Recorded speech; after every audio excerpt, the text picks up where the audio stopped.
Okay folks, so for this repair I'm going to be using this black roof repair tape.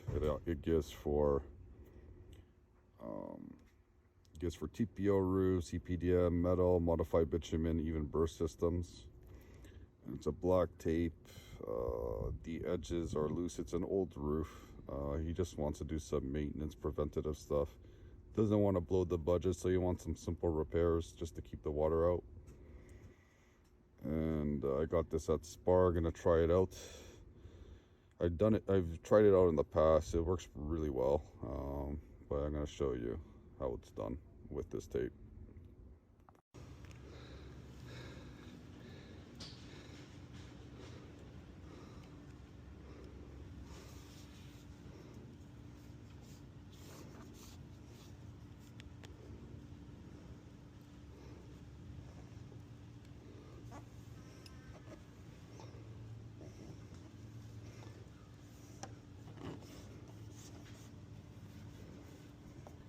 Thanks for roll away.